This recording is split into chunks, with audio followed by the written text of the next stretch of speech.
Well, welcome back, you guys, to another Conquest Collins show. This week, we're talking what's more likely. What do you think is more likely to happen? Do you think USC go 12-0 or 6-6? We've heard a lot of people make some guesses. We want to hear from you guys tonight. Phone number 888-997-4539.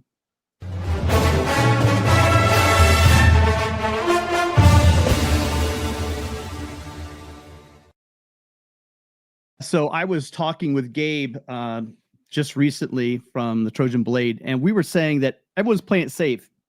He's kind of safe at 8-4. I kind of pushed it a little bit because I think 9-3 is also safe.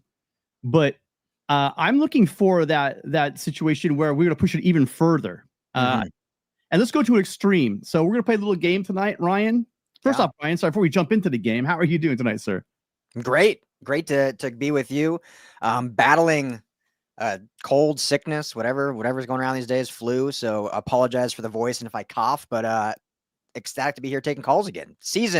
Tim, we have live football this Saturday. We will be at the Collie this Saturday watching the Trojans play. So I'm stoked. How are you doing? I'm doing good. I was so excited to start it that I'm actually getting the phone line booted up right now. So if someone just called in, if you did call in, please call us back. But again, phone number 888-997-4539. Yeah, I can't wait to get on the sidelines. I can't wait. Yeah. I know you're up there in that nice air-conditioned booth up there with all the good food. Yeah, but living up there. It's nice. I really like being down on the field. I love taking pictures. Now, someone keeps calling in. Hold on one second, caller. If you're calling right now, you're not going to get through. So hang on 1 minute, okay? I do apologize about that. But I can't wait to get down there. Love taking pictures. Love being up close, hearing those pads popping. And it's that time of the season. We'll be at Thursday to go watch Coach Rowe tomorrow, actually, right? Tomorrow. Yeah. So tomorrow we'll be on some some pads popping with Coach Rowe. And then on Saturday, yeah, it's for real. And I can't wait. But I just thought this was fun. We kind of covered this on the podcast with Gabe and I that we did. But I want to hear your thoughts on it. And I definitely want to hear the Trojan family talking about this. So again, last time, 888-997-4539,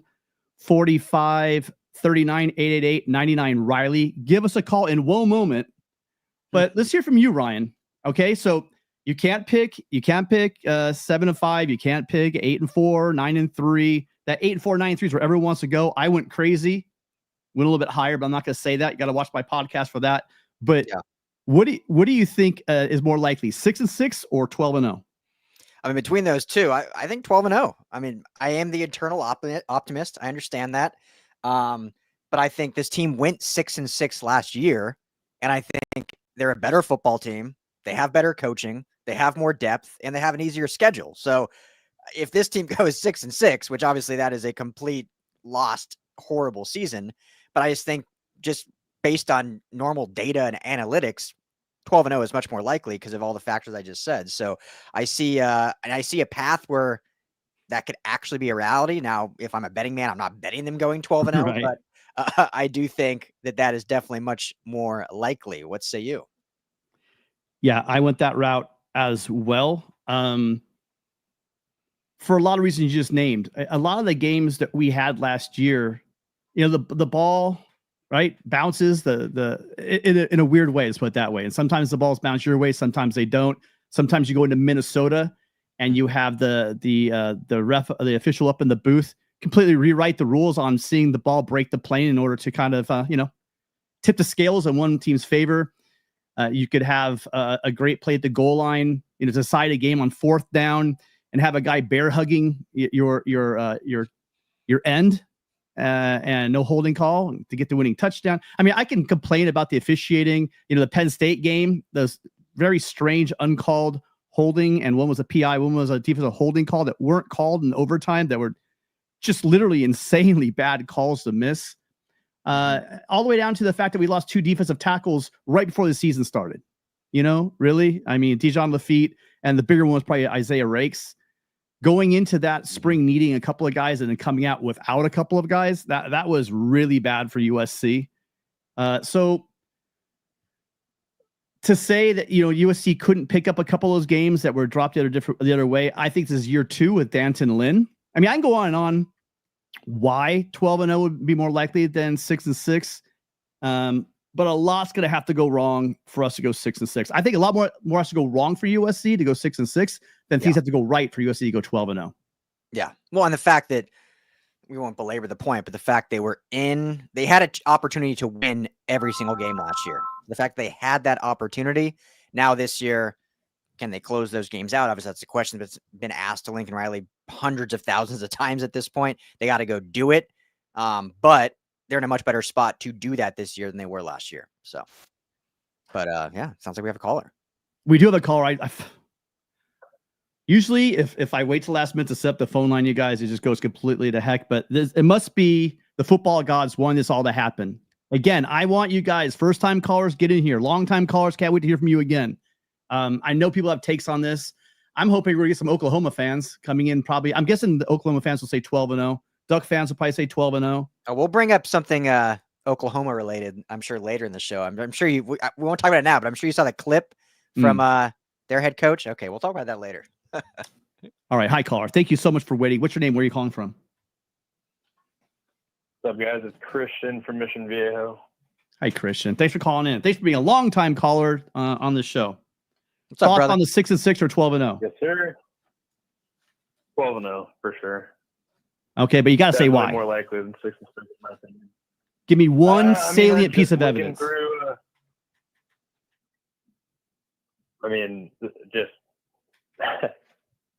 This is just more opinionated. Just looking at the schedule. I mean, looking at it on paper, it looks like a lot of wins. If I'm being realistic, but still have a little touch of hope, I'd say like 10-2 is pretty ideal. I'd say Notre Dame and Oregon or possibly Nebraska are going to be the hardest games for us. Yeah, you know what? If I were, you named the 3 games, and I think that it would be incredibly difficult to win. I think it's a big ask to win 2 of those games. Those are all 3 road games. I'm Ryan and Christian. I'm pretty confident that they do sweep at home. Yeah, that includes Michigan. I feel really confident. They're starting a freshman quarterback. They lose a lot on defense. I don't care what they say. They lose a lot on defense. And I think we're a much better team than we were last year. But yeah, a sweep at home. And then everyone also pretty much agrees we're starting 4-0, So I'm with you on the 10-2, by the way. I'm absolutely with you on that 10-2. That's my prediction. I just didn't want to play it safe. I think most likely it's 9-3, but shoot, if you're going to do that, you might as well tip it one game one way or the other. And I do see that you just named the 3 games. I think USC is most likely going to drop, 2 of those 3. So that's where I'm at. Ryan, do you have a season prediction? I don't remember if I have a season prediction for you exactly and why. I mean, I go back and forth a bunch, but yeah, I'm kind of with you and Christian. I'm kind of more leaning, since we've made it through fall camp, I'm feeling 10-2. The one game that I go back, because I agree with you, Notre Dame, Nebraska is a sleeper tough game in Lincoln. That's going to be a rocking house. Obviously, Oregon up in Eugene. The one that I can't quite get a feel on is Illinois. They seem like that, darling of the Big Ten that everyone's kind of propping up, kind of like Indiana last year. I don't know if I buy them yet, but going to Champaign, that's not going to be some easy cakewalk game by any means. So that's the 4th road game that'll be interesting. But yeah, it's time to be confident. Let's go 10-2. I had this going on used to have this one on, so someone's called it, and so we got to play it. Hey Tim, I'm never going to forgive you for being such a bootlicker. Never. So I mean, I do, like you, Ryan, I do tend to lean towards the positive a lot, and I just saw so many games last year. I mean, USC was leading every game, every Big Ten game going into the 4th quarter. Every single Big Ten game going to the 4th quarter. And they just found a way to fade, A lot of that was roster. Some of that was offensive line as well. I mean, a lot's put on the defense, those late game, collapses. But on the offense, the 4-minute drill, run that damn clock out. This offense needs to do that. I think that they will, again, be able to run the ball, throw, extension, those passing plays are extensions of the run game. Just keep the ball in bounds, move the ball, get a couple first downs, and ice games away. That's the key to my 10-2 and any hope of a 12-0, because there's going to be some close games. You're not going to go into South Bend or Autzen, or Memorial Stadium and just kind of cruise to a victory. USC is going to be in some fights. And if they cannot get off the field late in the fourth quarter, and if they cannot move the ball and get a couple first downs and keep the clock running, all bets are off. Yeah. Well, what did we finish with last year? 4.5 sacks total? Gotta have more than that. Well, the good news is I think they're going to pad their sack total early, because Missouri State gave up 40 sacks. That line gave up 40 sacks to FCS talent. I think this is going to be a coming out party for this defensive line, and I think that a lot of the national media are going to remember that we have a new defensive coordinator, and we are now stacked in both trenches, in my opinion. We're not exactly as stacked at tackle position, I don't think, on offense, but we are absolutely stacked in the middle on defense. Yeah, totally agree. Christian, did you come with a question for us? Yeah, I definitely have a lot written down, but I'll just ask you two. One of them pretty basic, just yes or no. Will any receiver other than Jacoby or Mekhi lead the team in one of the 3 major receiving statistics? No. Sorry. Catches, yards, and touchdowns. I think I'm going to go again what I said last year, which was spot on. I'm going with Mekhi Lemon for yards and catches, and I'm going with Jacoby for touchdowns. Yeah, it's a great question, but yeah, I'll go no as well. Yeah, I think the same thing. All right, let's see here. I'll pick one out real quick. What will be the most improved position next year? Not position group like DB or offensive line, like more specific. Do you mean this year or next season? Like this season coming up? This upcoming season in comparison to last year. I mean, I think one's glaringly obvious, but if you want to go ahead, I'll let you first shot. No, take the obvious one. Go ahead, Tim. I would probably go with your nose tackle, your zero tech guy. I think that's going to be just simply because of size. I think that position, while valiantly fought, was a bit, especially earlier. I'll go with that. I'll go with defensive. Can I say defensive tackle and cheat? Just say the middle. Because technically, yeah, defensive tackle. Defensive tackle, I'd say probably has been bolstered the most on this team. Okay, I like that. I'll go with we could do the obvious too and talk quarterback and Maava, but I'll go with the tight end production. I think Lake McCree being healthy obviously is a huge factor, and if he can stay healthy all season, he is a better player, I think, than a lot of people give credit for. But I think Walker Lyons has done a ton in spring and fall. He's gotten a full off season of work since basically being in high school still. So he's acclimated to the offense. The coaches have raved about him. Lake McCree and his other tight end teammates have raved about him. So I could see Walker Lyons being a huge addition here. So I think just that tight end production we'll see a lot more. Not saying they're challenge Mekhi Lemon or Jacoby Lane in terms of receiving categories, but I do think we'll see a tight end room more similar to what we saw in the Mark Andrews era at Oklahoma. So not to that level yet. Wait till we get Mark Bowman here. But wow, yeah, that like reaching that production level. Don't forget hashtag Joey Olson All-American. Just remember, you got Gabe in the chat, so he's gonna get upset. Christian, what do you think? Yeah, like when I first thought of this, I think it's pretty easy just to say defensive tackle. So I was trying to think of other group or another position. I mean, it could easily be edge, depending on if they get home, because last year we didn't really do that. And another one, I'd say probably right tackle. Okay, well, yeah, I'm trying to be positive. That poor guy got beat at the heck up last year. I'm not even going to say. I don't want the chat to go crazy, but yeah, I think that's a great call as well. Is he do you think he's going to start at Auburn? I think I heard during the season that he was like, the practice stuff that he was getting runs with the ones. So yeah, interesting. Yeah. Good for him. Well, Kristen, hold on a second. You got time for one more? I haven't looked at the call queue. Let me Okay. take a peek. All right.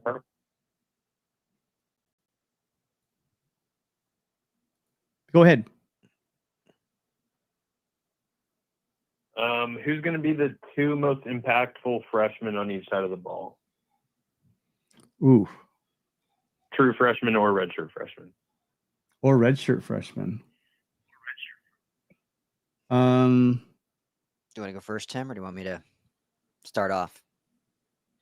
Well, I'll go. I'm going straight off the top of it. I'm going with Alex Graham on defense, who I think could, or Floyd Buchard. So I'm gonna flip between those two. Jakeem Stewart's too. Are we allowed to keep Jakeem Stewart in the conversation? Because then really probably he's number one. Or should I name half of the freshmen Yeah, so I that would Ryan say- can't name any? What should I do here? You Okay. still haven't named my picks, so go No, ahead. really? Oh wow. Okay. Gosh, who am I missing then? All right. I'm gonna stick with I'm going inside actually. I'm gonna say no, I'm not gonna say. I would say Jakeem Stewart, but I'm gonna skip him and I'm gonna say Floyd Buchard, Love it. and then I want to see Alex Graham. What about offense? Oh, You one said- from each. Yeah, you on said two offense. I'll two go. for You me. can think about it. For me, offense, I'll start. And I think when you speak of pure impact, got to go Justin Tanau, who possibly might be the starting right tackle, right? As a redshirt. I forgot. redshirt freshman. So obviously some of the receivers, I won't name them all, but Tanuk Hines has gotten rave reviews. So you could have an impact. But I think Justin Tanau, if he's going to be your starting right tackle, he better have an impact. And then on defense, I'll go Braylon Conley, also a redshirt freshman. I think he's going to get a lot more run than people are talking about. I think a lot of other names out there are getting run in the DB room, and Conley's name hasn't come up, but I do think he'll maybe not start, but he'll certainly be in that rotation. So I agree with Tim. All this Floyd Buchard is going to be a monster. We could just list all the freshmen, but I think Conley and Tanau are the two that I would say will have an immediate impact like day one. Yeah, I think all those guys could be in the conversation, but I think the real winner is going to be Jakeem Stewart. But I think that's what you were looking for, probably. I mean, yeah, that seems like a pretty easy one. I'd say it's going to be Alex Graham. I think if I had to pick one on defense, I think he's going to have the biggest impact. But second one, probably Jakeem or even Chasen Johnson. But you could list 10 guys and not be wrong. So Yeah. Yeah, good call as always. I mean, yeah. one thing. Then, Yeah, I'm sorry. Go ahead. yeah, no, sorry. And then offense, I've Justin and Tanuk Hines. Yeah, Love well, it. I mean, there you go. The good news is, look at all the names where it's actually a conversation. And in previous years there would not be that many, but there and also look how many guys we just named on defense, right? I mean, Yeah. that shows you that Lincoln Riley. I mean, I'm waiting for Lincoln Riley. The problem is Lincoln Riley cares too much about defense and he doesn't really think about the offense, right? Isn't that the narrative on him? He's all about defense and not offense. Or was it the other way around? Because the people who are saying that the other way around look like idiots now, because it looks like Lincoln Riley is just stacking this defense. And if USC is going to win 10 games this year, I think it's the defense that's going to lead the way as well. Yeah. And just to mention wow. this, Desmond Stevens is a true sophomore. He played more than 4 games last year, so he's not a redshirt freshman. At least by my math, unless I'm missing something, but I'm pretty sure he played too many games. So he's a true sophomore. Well, Right? great sound right? call. Great call. But he's going to be, Christian. he's your starting backer. So it's not a wrong answer. He's going to be great. But I don't know if he's still there, but thank you, Christian. Great to hear from you as always. All right. Yeah. Well, that's a great problem to have, to try to sift through all those guys. The redshirt freshman part really throws me, because I mean, I know you track the games a lot more than I do. I really should track them more.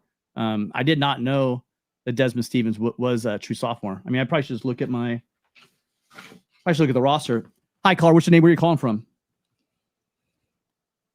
What's going on, boys? Fight on from the East Coast, man. LV Live. What's going on, Ryan and Tim? What's going on, guys? What's up, LV? Thanks What for is calling up? in. Of course, man. Of course. Listen, great show as always. It's kind of late out here on the East Coast, man. So, I like to catch Tim and, your show. You guys do a fabulous job. Guys, we're here, man. season's here, man. 3 days away. This is the greatest time of year, man. I mean, my Yankees and Dodgers are in the playoffs, possibly. Yankees kind of struggling, but we're getting it back.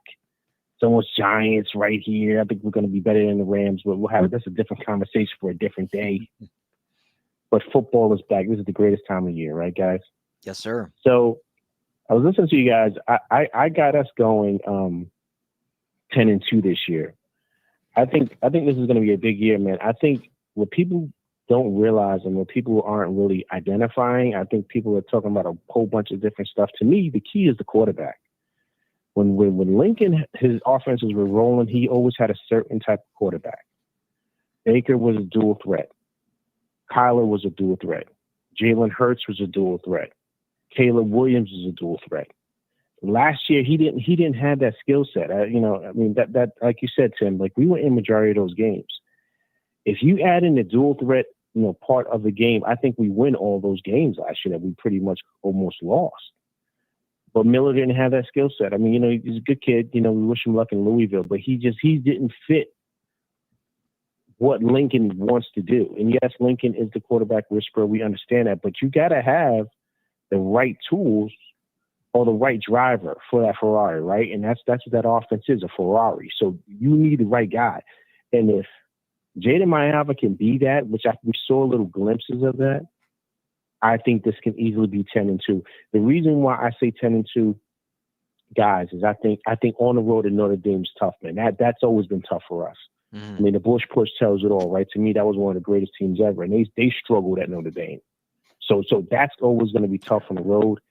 And I think going up to Eugene is going to be tough. I think it is. So that's where I see. But everything else, guys, I see us pretty much winning like every game outside of that. With this defense and with the offense, I think the offense we got the quarterback. Mm-hmm. If he ascends, and that's the key word, ascension. If he ascends to what we think he could be, I think we're going to make some noise this year. What say you boys? I'm not sure. I'm not sure if he's a dual threat in the same mold that you're comparing him to the other guys. I think Jayden can move, but I don't know. I mean, I'm curious to hear what you think, Ryan. The guys you named, Jayden's not going to move like those guys. You don't think? Like Caleb and like Kyler Murray? No, not those two, but Jalen Hurts and Baker Mayfield for sure. Jalen Hurts, okay, I can see. But I think with what I want to see from Maiava, which I think he's going to surprise a lot of people, is with his arm, and I think a lot is going to be in the pocket. I really do. I think that he's going to get out and move. I think he can. He definitely is. He definitely has the ability to get out and pick up those yards. But I just don't want people to get into their heads that he's good. Again, I just want to quickly make it seem it's not going to be. I don't think he's be he can scramble. You're right. I mean, like a Baker Mayfield, and he can scramble, and he definitely can make plays with his feet. But I just don't think he's in the same you're not going to see him rip off 60 yards or something like that. I don't believe. But I think he's more than capable of moving, getting out of trouble. I'd like to see I don't think he has the same pocket presence yet. I don't think the two things I want to see from Jayden is that poise, right? That pocket presence, and just making those in play decisions and be decisive, not kind of. A lot of the problem came from his indecisiveness last year. I guess I would say that were trouble for him, and so I just don't want fans to get their expectations too high in that. I think where he's going to wow everybody is going to be with his arm this year. I don't think that he's going. I don't think that he's going to do as much with his legs as people think. I don't know. I would love to be wrong. Yeah, I think where I see it and where I agree with you, is maybe not like a dual threat in the terms that he's going to run the option or maybe as many planned QB runs, but I think he'll do a better job of keeping the defense honest because he has that ability to break outside and create space. And I honestly think Miller Moss was a better athlete than maybe people think. He just wouldn't do it, whether it was on him or the play call or what. And he would just kind of sit in the pocket too long, and the offensive line has its struggles, but sometimes he would make it harder on the offensive line for taking too long going through reads. I think Maiava will have the ability to keep defenses honest, and if his decision making is good and he can do quicker through his progressions, then we can see real maturation, real growth, kind of like you're alluding to, Tim.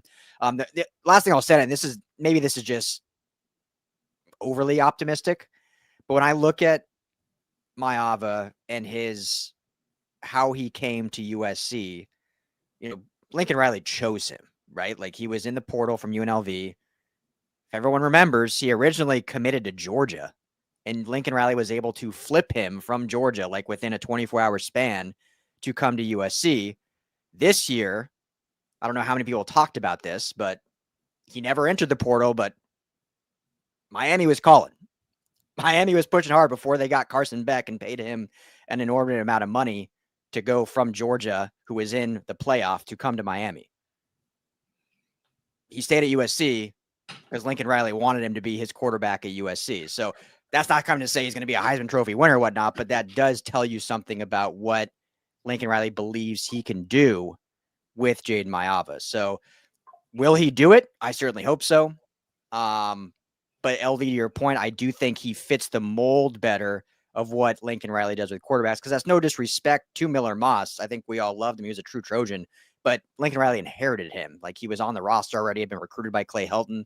And, Jayden Maiyava came in so late that it would have been bad had Maiyava started that week 1. And obviously the season is what it is. But so, yeah, I'm excited. I just can't wait to finally see it on the field, but I have really high expectations for what he can be. Yeah. And read option, he's going to be more of a weapon. Like, you're going to have to honor that. That's why I think the difference between him and Miller is going to be. Yeah. I think, sorry to cut you guys. I think the key with everything is listen, I think the defense is way better. I think the defense will be fine. Remember, guys, look how much better our defense was last year. Remember, that was always the talk, right? Lincoln Riley doesn't like defense, like you stated, Tim, right? So now look how much better our defense is than what we were last year. Now this is year 2. Now he's gotten all the pieces that he needs for defense. And so that's why I was stressing the Maiyava piece, because to me, that's going to be the key. If he plays way better than what we expect, of course, what he was last year, that's where I think we're going to make a lot of noise. And I think we're going to be extremely dangerous in that aspect to a lot of teams, because we're going to be sneaking up on teams, because teams, no one's expecting us to be good. It's always Lincoln Riley's going to be the same thing. I mean, and to me, I love that, because we're basically a sleeping giant until we start blowing teams out. Then everyone's going to be saying, oh, we're paying players and all this other stuff. You know how it is. We can never have any nice things because people are jealous of us. That's just how it is with SC. We get it. But my point is that's what's going to happen. It's going to be Maiyava is going to be the key, because with everything that Lincoln Riley has done, everything, all of his success that he's had, it's always been that guy. He always had that quarterback. And so to me, that's what happens. You have, Hassan Longstreet kind of watching. Of course, I forget Ryan, the kid's name, the kid that's from Houston, that's cool with Bluey Feaster. They're looking at him possibly in the future going forward, right? So he's setting it up for his type of guys to pretty much be, at the helm. Like, that's the key with Lincoln. And so once that's fixed, I'm not even worried about the wideouts. He's always had top wideouts. We've always had wideouts. I'm not worried about that. The running game, same thing. You could put guys in and they'll put up numbers. It's that guy behind the helm. If he can do that, I think it's going to be great. Also, too, with the whole line thing with Killian O'Connor, I think, as you guys know, with everything with football, sometimes the center is just as important as the quarterback, because he's got to make the calls on the line. Yep. He's got to call for double teams on blocks. He's got to, let the quarterback know who's the mic. Sometimes the quarterback may not see it. So if he knows if he knows the offense better than, the kid from Syracuse, General Reed, then he should be starting. I mean, that's all that matters. We got to win games, guys. Like, it doesn't even matter. So it should be no egos attached to it. We understand he's a transfer. Best guy up, man. And to me, I love that, because what that tells me is that Lincoln doesn't care about money and all this other stuff. Like, he doesn't care about. He wants to win. And so to me, that's what we want. We want the best guys out there, and that's it. Win games. That's it. Just win. And once he starts doing that, I mean, you already see the recruits coming in. I mean, you already see the next class. We got the number 1 class of the nation coming up. So guys are identifying what Lincoln's doing. They love how we're building. But I think also too, we win this year, it's gonna be, the floodgates are gonna open. Now they're really gonna think we're cheating, because people felt that before when Reggie and them was here.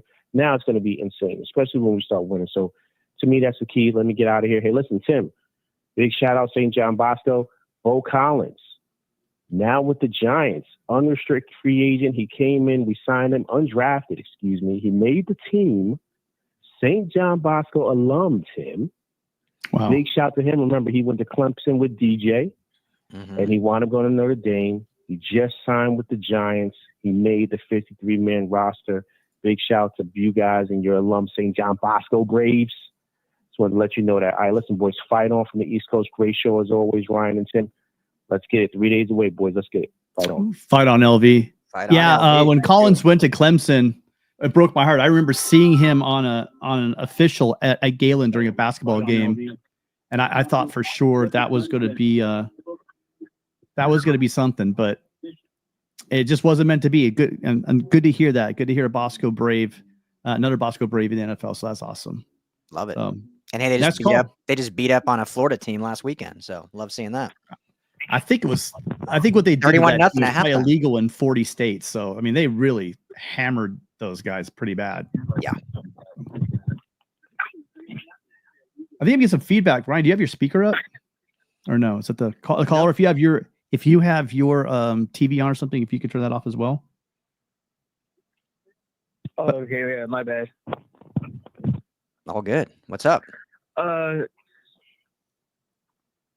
for like my main question is, with all of the additions that Riley and Chad Bowden have been adding during the off season, and with all the changes they've been making, is how do you really think like the team as a whole, especially with the whole DJ Wingfield situation happened, how do you think the whole team and basically how the whole team will move forward like during this whole season? Ryan, you talked about this in quite detail. I think you could put it concisely. I'll go on for 20 minutes, but you want to hit that really quick? Yeah, sure. What was your name, caller? You can just call me Matt. Matt, thanks for the call, man. Appreciate it. Fight on.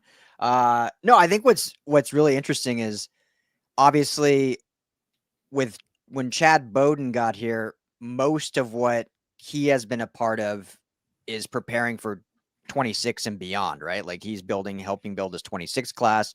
And so he's involved in like the recruiting prowess moving forward. So he wasn't obviously involved with his 25 class or beyond. So it's interesting, kind of the dichotomy of like the excitement for what he's brought to the program, which is absolutely true, but how much that actually spills over to the current iteration of this team and what they can, how they can perform. Now, I do think there is some absolute spillover, and part of that is because of what foundation was already laid even before Bowden got here, and what Lincoln Riley had actually built, and with the staff he brought in with Rob Ryan and with Chad Savage this past season, and obviously with the coaches already on staff with Dan Lynn and whatnot. So, I don't know if that really answers your question, but I think it's really interesting to see how the two blend together. But I do think that enough groundwork has been laid where this is going to be a really, really solid season for this program. And then it's just going to really, like we said, if we both think they're going to go 10-2, this is a potential playoff team this year, meaning 26 and moving forward.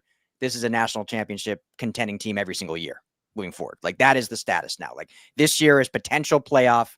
After that, it's national championship potential every single year. And that's thanks to Chad Bowden and his staff, and thanks to the groundwork that's been laid that it will really kind of come to foundation this season. Yeah, and I'm thinking 15 wins is a long haul. And I don't know if this roster, someone put in there, oh, here it was. I don't quite agree with this. I like the idea behind it because I do think a lot of the national media and a lot of people that are talking about USC do not give USC's coaching staff the credit that it deserves. Yeah. But I do agree. I think USC has the ability going forward to be dominant. I kind of have been comparing, maybe even trying to guessing going forward. I really saw last year as that 2001 team where you just saw a big change in the defense year one with D'Anton, but just didn't have the horses.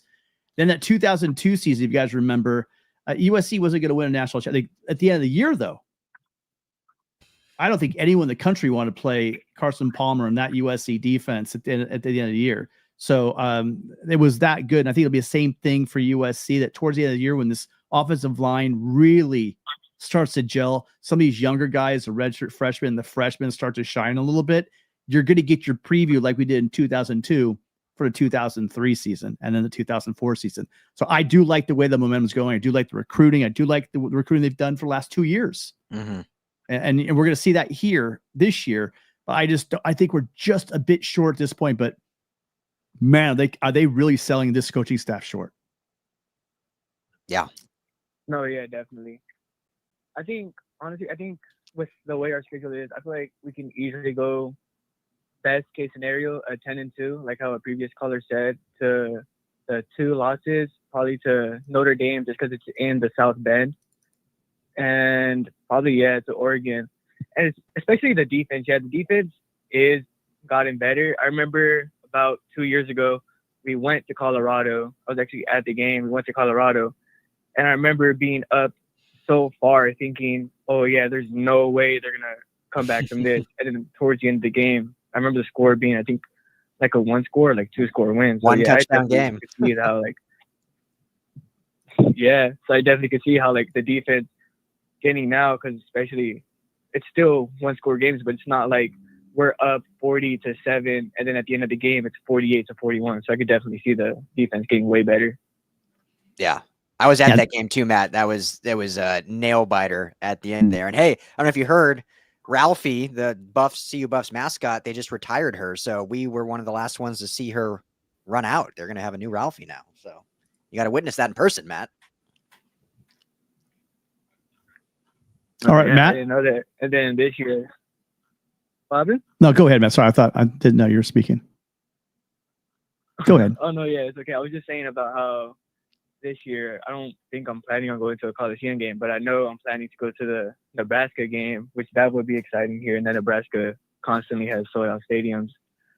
So I'm planning to go to that game. And then, I'm just excited mostly to see us fight on and roll into Lincoln, Nebraska. That should be a good game. And that's on my list. If things break the way I want this year, I want to be in South Bend and I want to be in Lincoln, because I think those would be two.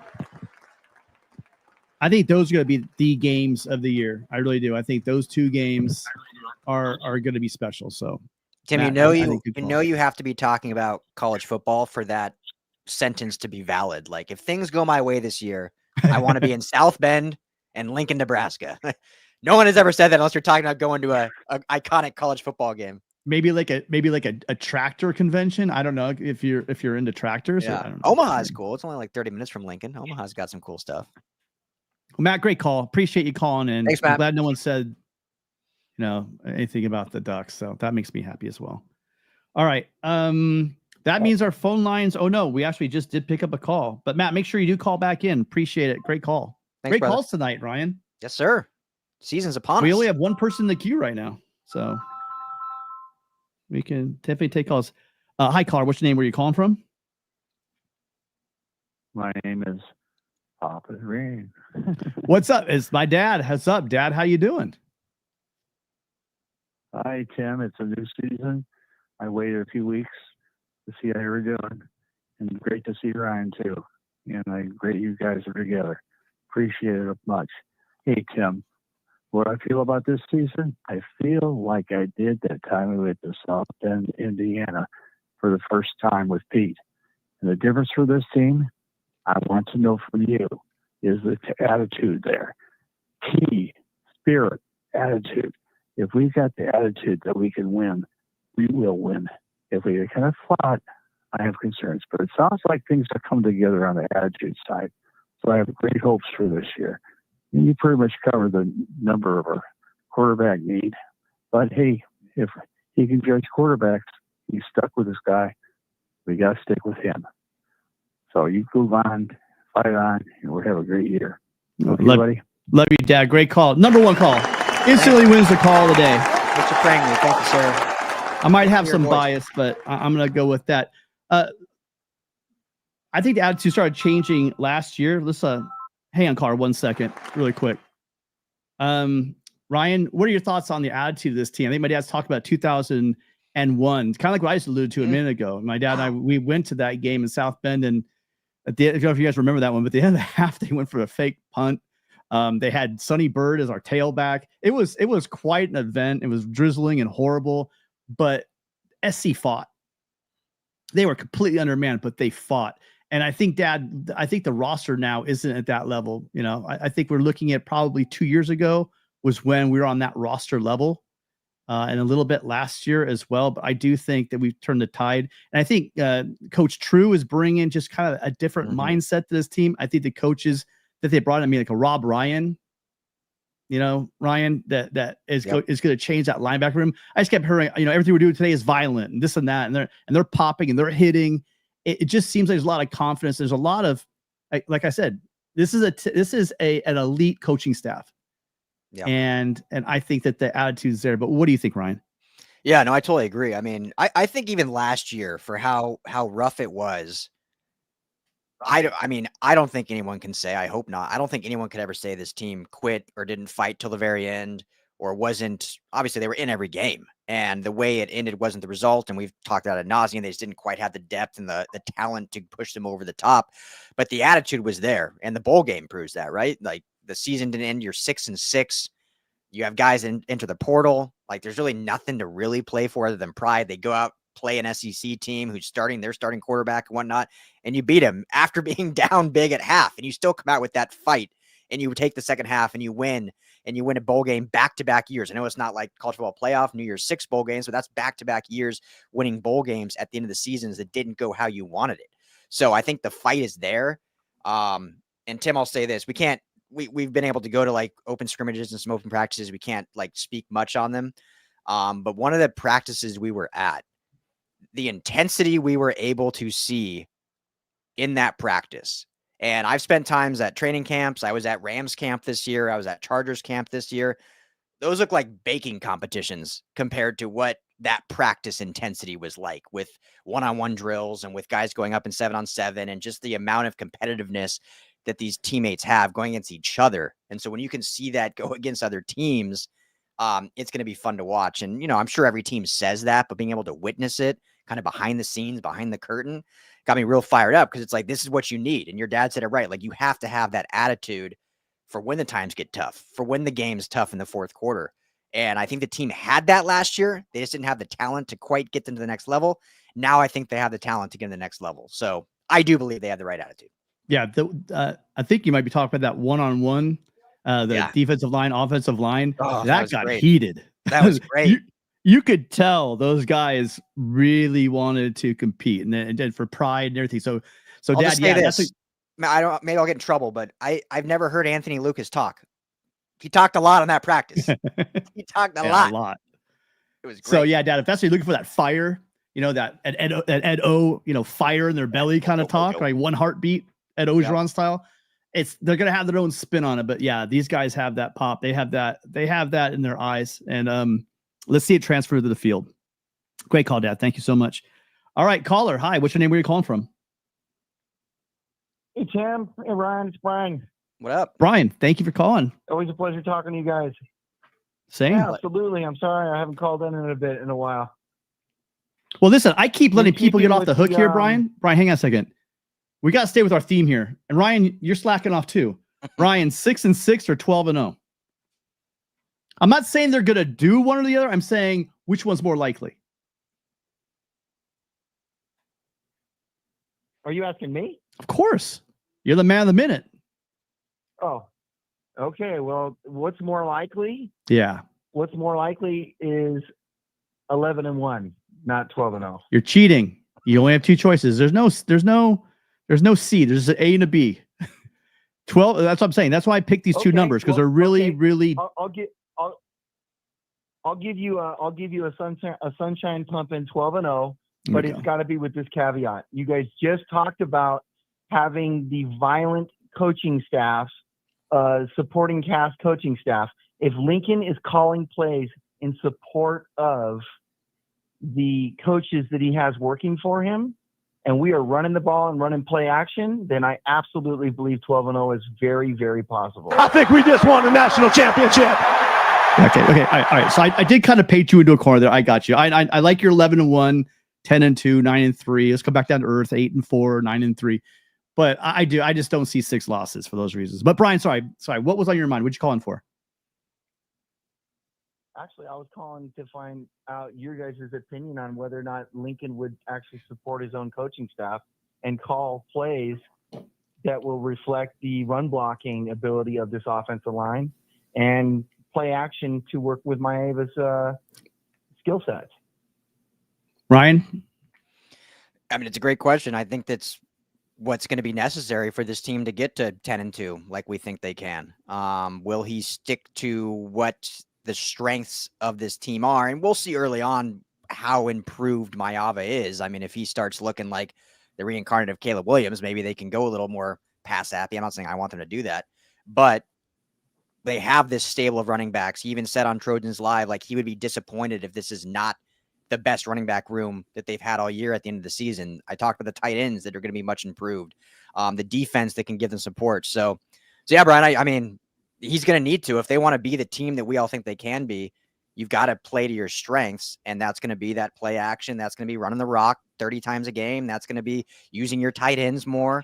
And not putting all the pressure on your quarterback to make those decisions, because the easiest way to make it easier on your quarterback is not forcing him to throw it in tough situations all the time. So I hope so. The answer, I don't know.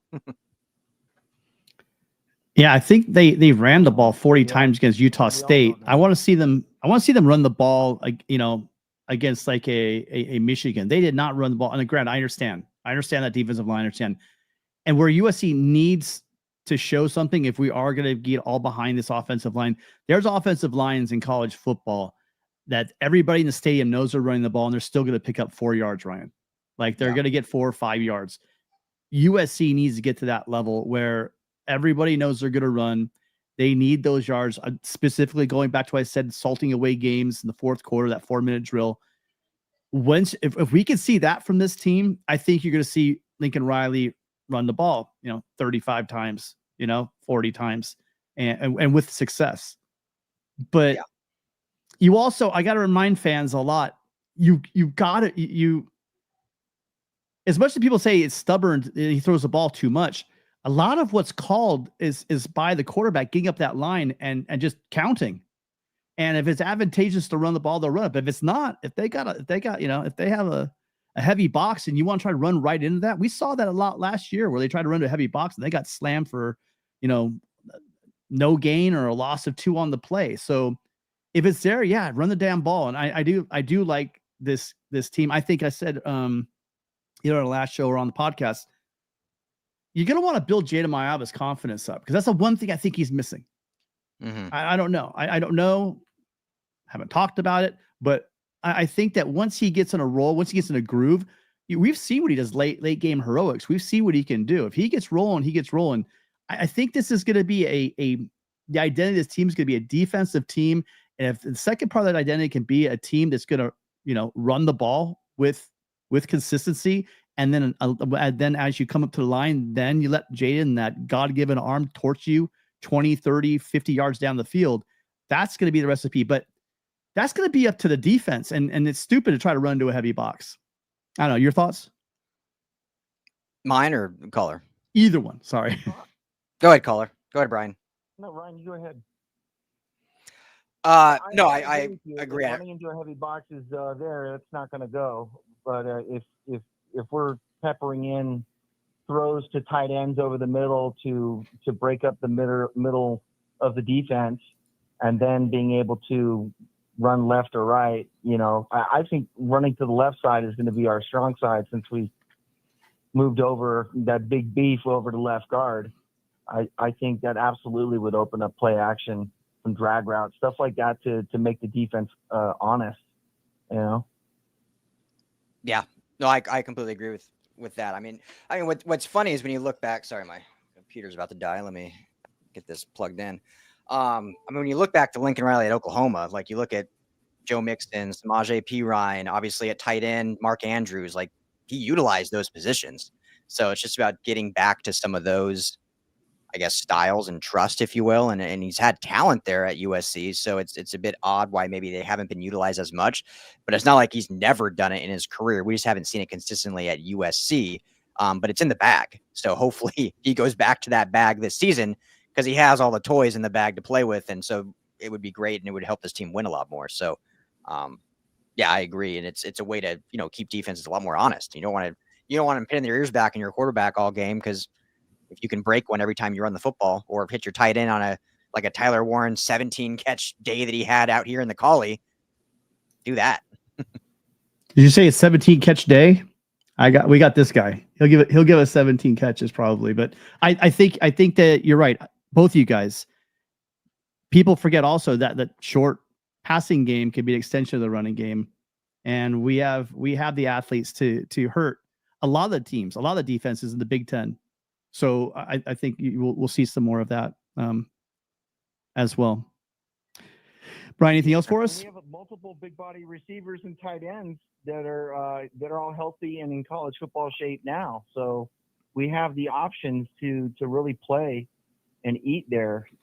And with this defensive line emergence, I truly believe that the growth potential on the offensive line is going to be predicated by the defensive line's growth. Yeah, well, great call. Good job, Brian. Appreciate it. We're kind of stacking up here with calls right now, and I know that Ryan needs to get out of here pretty soon. So appreciate you calling in. Hope you call in again. Thank you very much. All right, thanks, brother. Take care. All right, bye. All right, Yeah, so we got about 5 more minutes, you guys. So let's try to get through these a little bit quicker. I do apologize. Thank you guys so much for calling in tonight. All the calls. I'm a bit rusty. Okay, I haven't been doing this very much. Or definitely not doing with any regularity. So I'm still kind of in my off-season mode, but I forgot my notepad. But I do appreciate everybody who called in. I'm not going to start naming off the ones I think that called, because I don't want to leave anybody out, but appreciate all the calls. This show wouldn't be what it is without your guys' calls. But hi, caller. What's your name? Where are you calling from? This is Jim, and I'm calling from the D.C. area. Jim, thanks for calling. Is your first call? First call. Awesome. Well, thank you so much for calling in. So before we get started, 6-6 or 12-0? 6-6. Okay. I'm ready for this one. Okay. All right. So let it fire. Closer to 6-6, because quite frankly, we can't trust Lincoln. More to the point, Lincoln can't trust himself. And here's the hot take for why I'm calling. I believe that if you look at the last 18 months, he got a little bit of the Clay Helton treatment. He screwed up his defense, so they brought in a defense to help him out. Then, his recruiting was kind of sagging, so they brought in a GM to help him.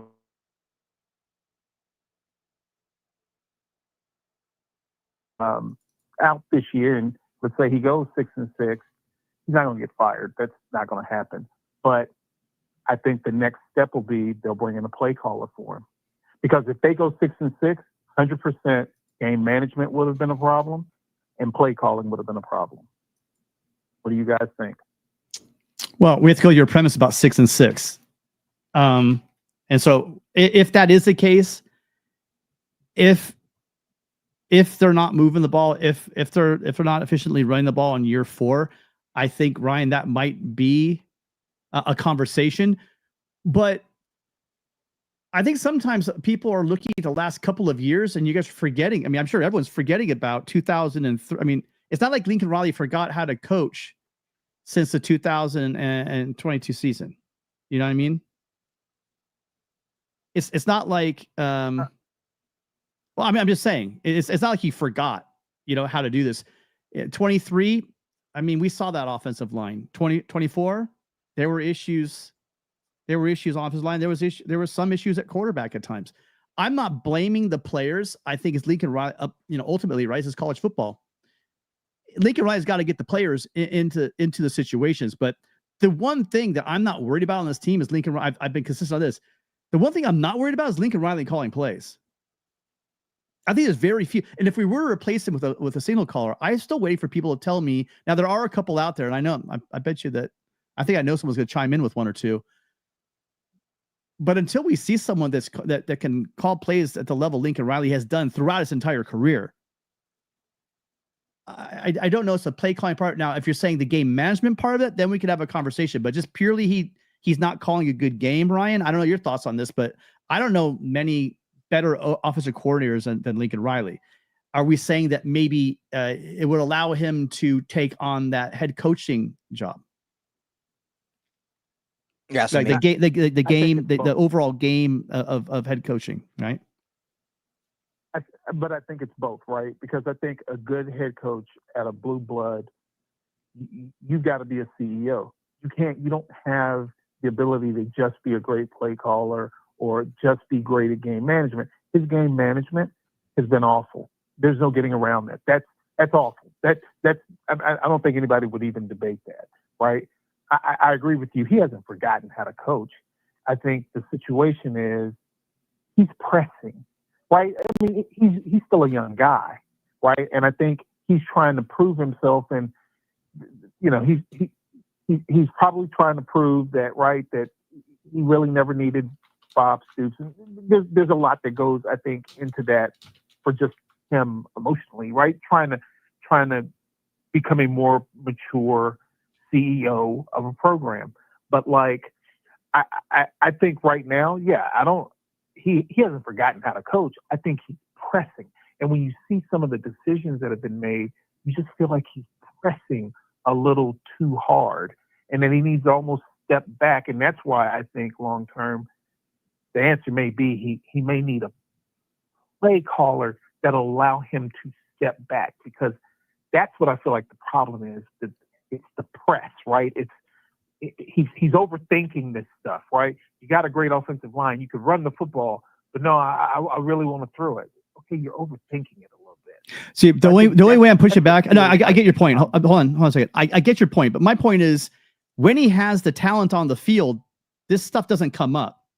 So let's take a look at when I'm not excusing the roster being the way it is. That's part of the head coaching job. But if we're talking about game day and what happens on the field game day and decisions made during game day, no one was questioning his coaching abilities before he got here to USC. I mean, obviously some Oklahoma fans, when you lose, you're going to lose your mind, and sometimes you can be a bit irrational. But I mean, nobody was questioning him as a head coach unless you were an angry Sooner fan after an Oklahoma State loss, right? I get that aspect of it. But I do think that the last couple of years have been a function of just really not having the personnel that Lincoln Riley needs to run what he wants to run. I mean, we've all talked about it. We were just talking about quarterbacks earlier. But your thoughts, Ryan? Yeah, well, I think the only thing I'll add into the caller's point, or kind of building around that a little bit, is like, in my opinion, just based on, and I'm not trying to stand up here saying like I know more than people, but I have had conversations behind the scenes with people involved in the program and with NIL, and this will be the first season since, you could maybe argue 2022 when he first got here, but the first season where he will be able to just focus on coaching. And that includes obviously play calling, but being the CEO and the head coach of the program and not worrying about NIL and all the other facets that come with that. And I don't care really what anyone else says. Just look around. The big programs out there, Kirby Smart's not dealing with NIL and kids complaining about NIL stuff and donors and this and that. Dan Lanning's not doing it up in Oregon. Texas isn't doing it. Like, they're worried about coaching. They recruit and they coach.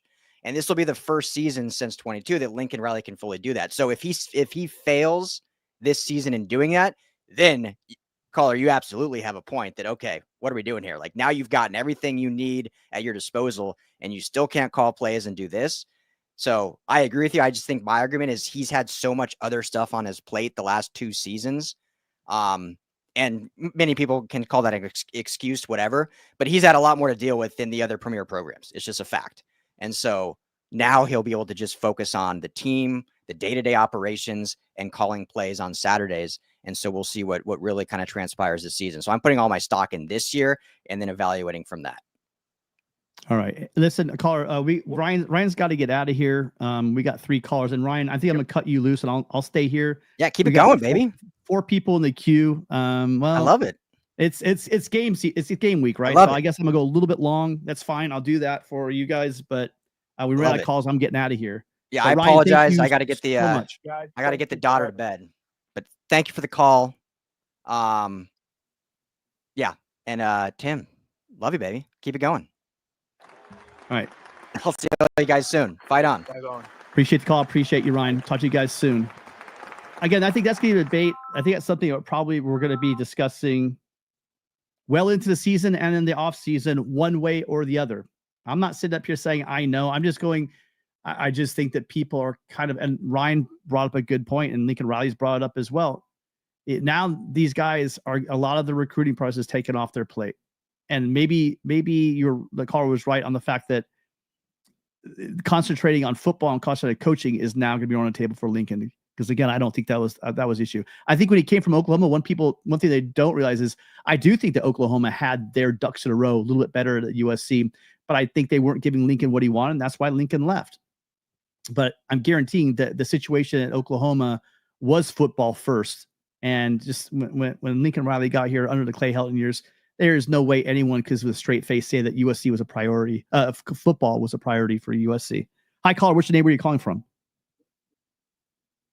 Hey, this is Kyle. Just calling from California. Kyle? Well, Kyle from California. Is this your first call? All right. Yeah, this is my first call with you. Yeah, fight on. Fight on. Thanks for calling in. Okay. So before you get moving, 6-6 or 12-0? 12-0. Okay. For sure. Any specific reason maybe that hasn't brought up yet, or do you want to echo something that Ryan said? There's two things, because I've been a fan forever since my dad went to the OJ games way back in the day. But my dad too. So what I saw with 2002, they had Pete walked into a team that already had a lot of talent, but he obviously brought in a lot of knowledge. My point is there's not a safety, I think, on the team maybe right now. Maybe Christian Pierce, they could kind of come up on the line and play kind of like close to the tight ends and kind of shut that down. Obviously, formations have changed a little bit, but I also see Maiava being more like Palmer with his arm strength, not necessarily his ability yet, but I think it can get there if we have a right run pass balance. Well, let's go to the first one. Kind of like what I took away from watching that. Let's talk about the safeties really quick. I absolutely do think that you don't sleep on Kamari Ramsey. Not only can he play up in the box, but look for him to be up there a lot. And I think that he's going to make some plays that will surprise. I mean, I love what you're saying about Christian Pierce. I mean, that hit in the hole is legendary in spring football lore. Yeah. But I know that he can repeat that, and I can't wait to see him get a chance. But Kamari Ramsey could absolutely play up in the box. I agree. No doubt. Okay. And then as far as a quarterback play, I'm cautiously optimistic.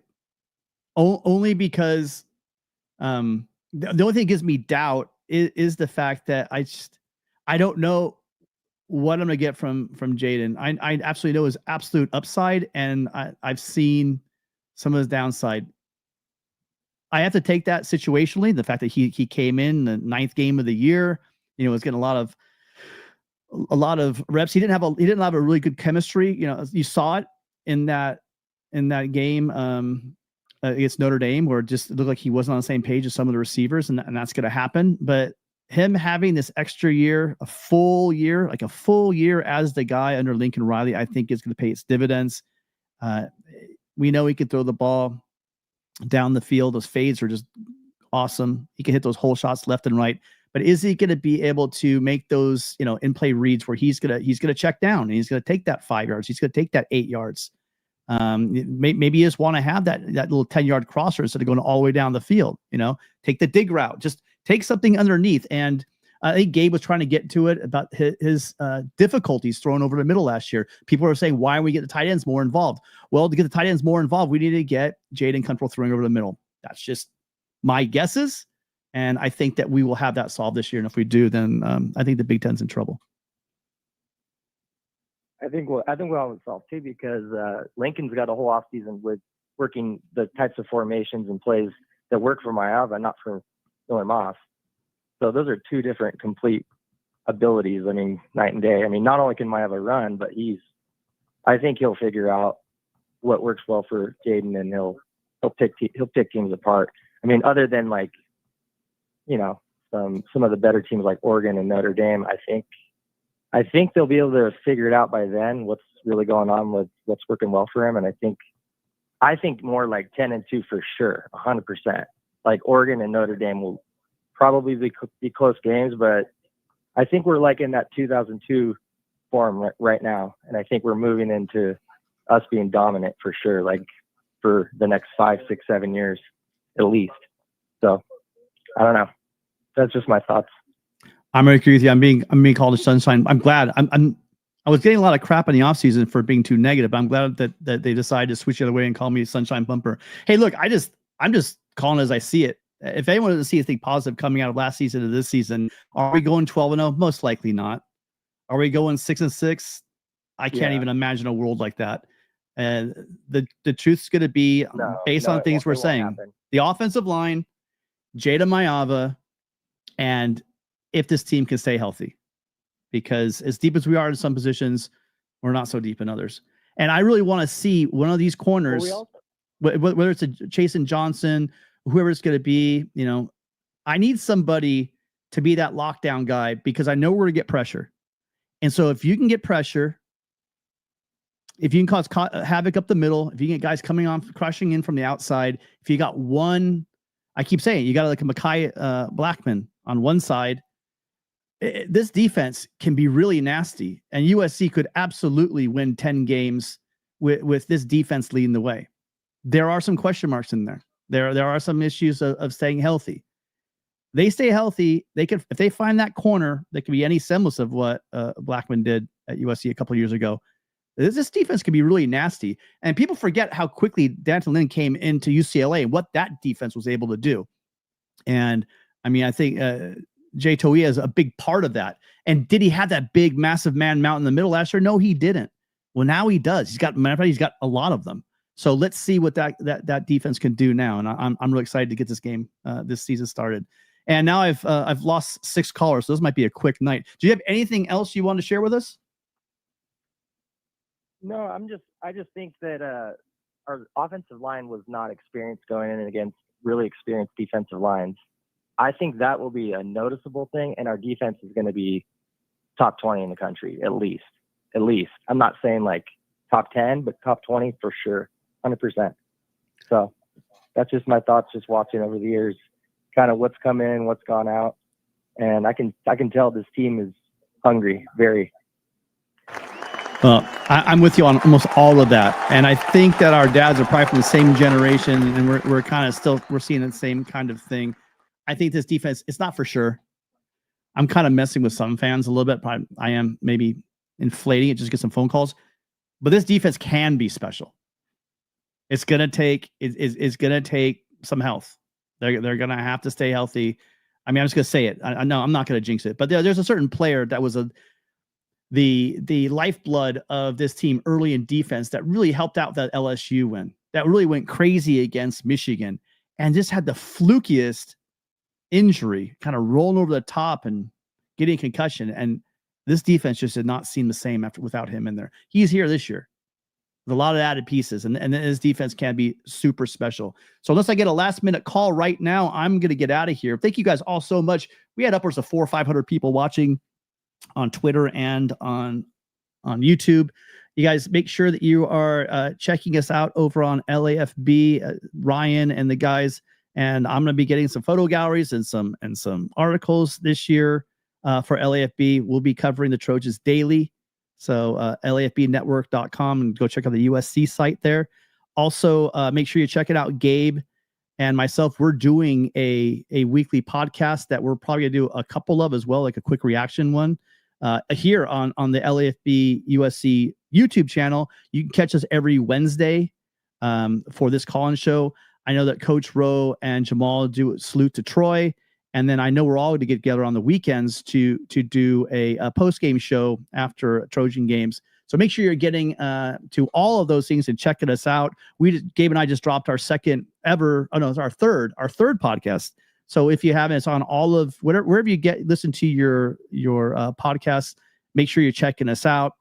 Ryan and I will be back next Wednesday at 7 p.m. I think we're going to be pretty excited because we're actually going to see some real live ball. So bring your questions. I'll try to bring another question like this as well. Really appreciate everyone being here tonight. Look forward to this season. Make sure, one more thing, if you haven't subscribed to the channel, please do so. And until, well, actually, no, I'll probably see you guys after the game. So enjoy football on Thursday, Friday, and then the Trojans playing on Saturday. It's going to be a full week of football. And look forward to talking to you guys for the rest of the year. Right on, you guys.